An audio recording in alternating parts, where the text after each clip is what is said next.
Hello fellas!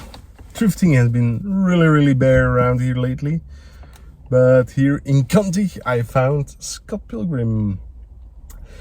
I love the movie, never read the comic books, but here's the first one. I was kind of hoping to find the entire series in one time, but alas, I don't know, it's probably a reprint. Doesn't really say anywhere. Here we go. First published. Oh, this is already like the UK version, not the American, so no problem, but love to read it. And then one single, keeping up singles, Peter Gabriel, big time. Couldn't leave that one behind, to be honest. And then my buddy Julian found some stuff for me quite a while ago already, but I went to his place. I picked up Pet Shop Boys somewhere, live DVD.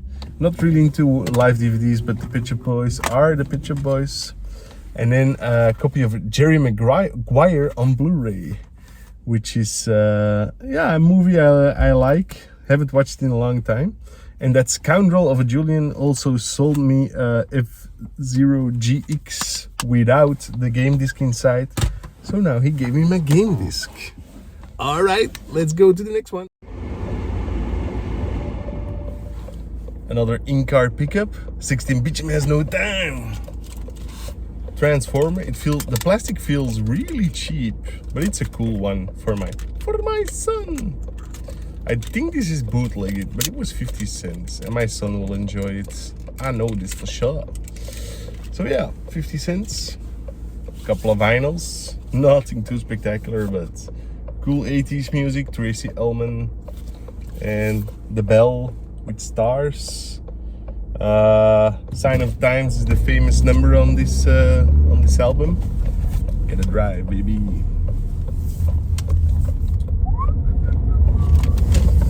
And then I didn't know this, but I listened to it and it's up my alley. Bob James, Lucky 7. It's jazz, I guess, but I would describe it more as elevator music. It drives my wife, up the wall. But I kind of like those things. I like listening to elevator music, sorry. So yeah, I picked that one up. And then something interesting, which I kind of just bought just because. 3 jazz DVDs, but these are really old Japanese DVDs. This one, for example, was released the 21st April of 1998. And yeah, I like these cases, never seen them before. These are music documentaries or music DVDs, Thelonious Monk. This one was released in 1999. And this Chicory was released in 98 in November. So yeah, I kind of just like the boxes. For me it was something new, so that's why I picked it up. Probably give him a watch or not in the background. Cool thing is that they say they're in 4:3, so I can just look at it on a CRT and be happy.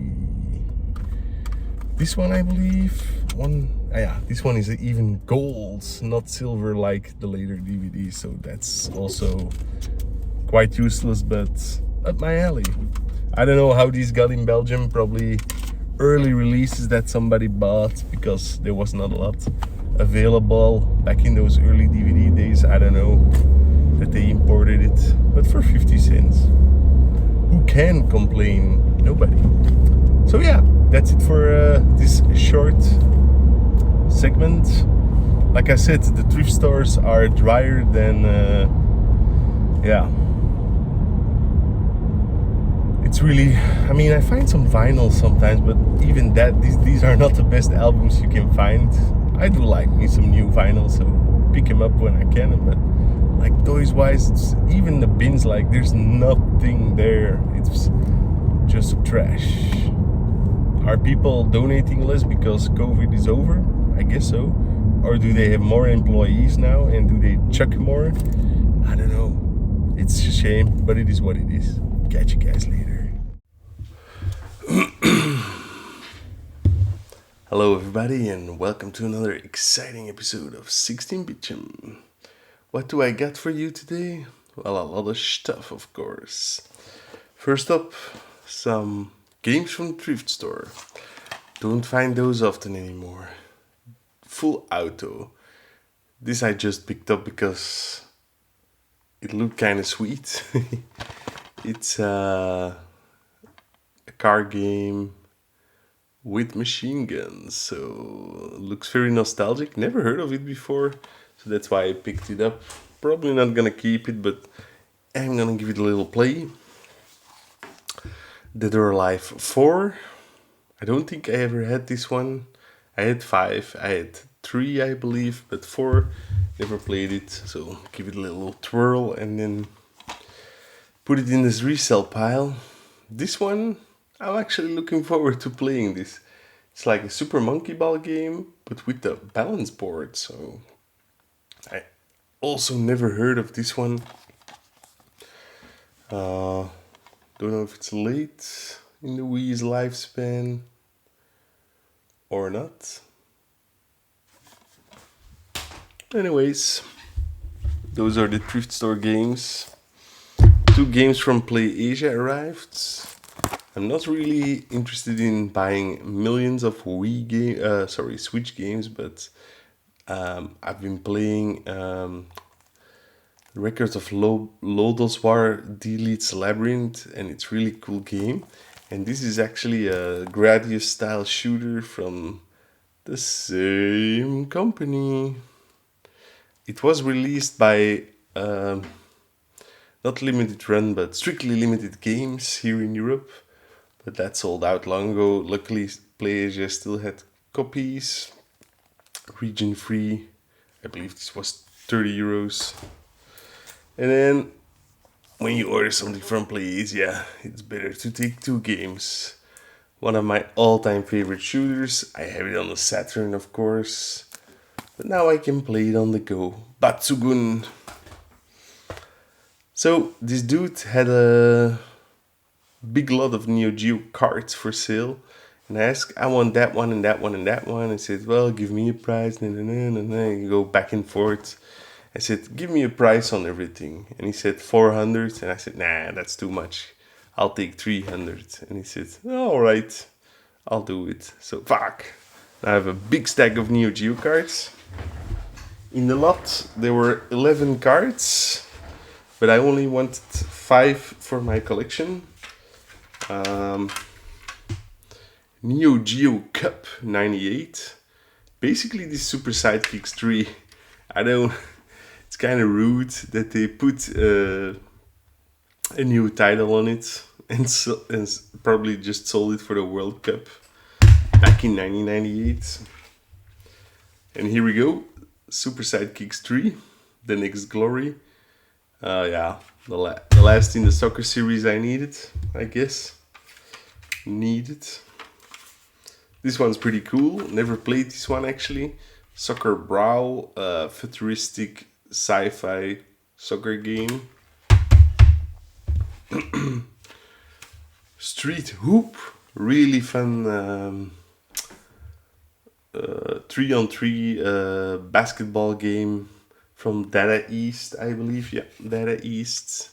Really fun game. If you can, check this one out. And then the all-time classic, the only game my wife even thinks about playing is Bust a Move or Puzzle Bubble, of course.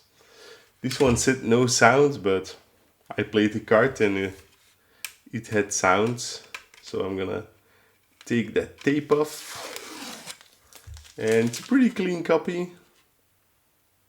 So I'm pretty happy, because a lot of times this game, if you find it, it's a bootleg, or it's like a totally trashed copy. The other games here I already have, or no, I already have. So Puzzle Bubble again. Goal, goal, goal! Another soccer game, which I already have a copy of upstairs. Another copy of Puzzle Bubble. Don't know if this is like a bootleg or if it's also original. Actually, no idea. Need to open it up to check that. King of Fighters 96. I have a home system cartridge of this, so that's the one I'll be keeping, of course.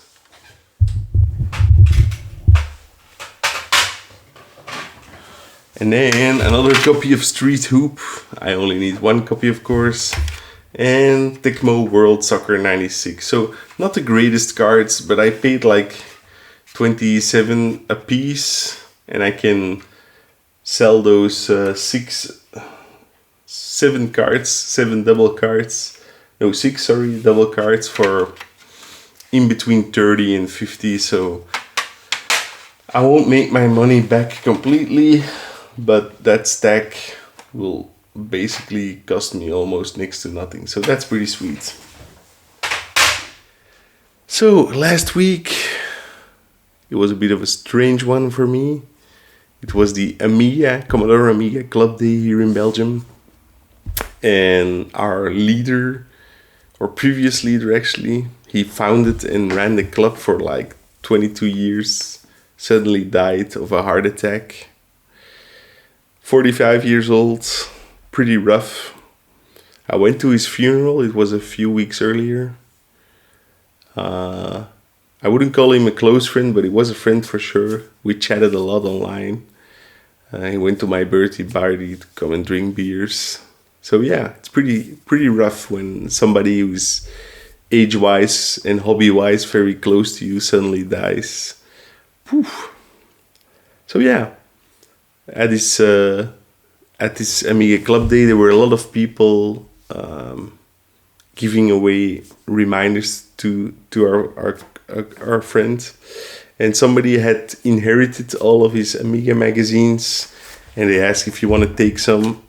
So I did. I took a couple.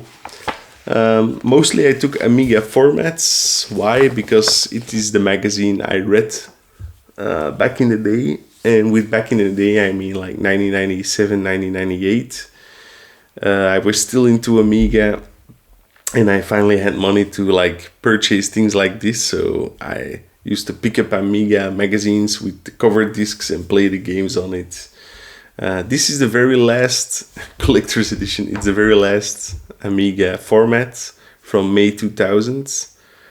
Yeah, back in those days, I mean, people were still hoping that Amiga would make a revival and beat Windows. Of course, that never did happen. But this one is like I didn't have this one at the time, but I did have later issues, like when Quake came out and Doom. That was all around 1998. So this is another Amiga format from the heyday, 1992. It has a lot of interviews with game developers.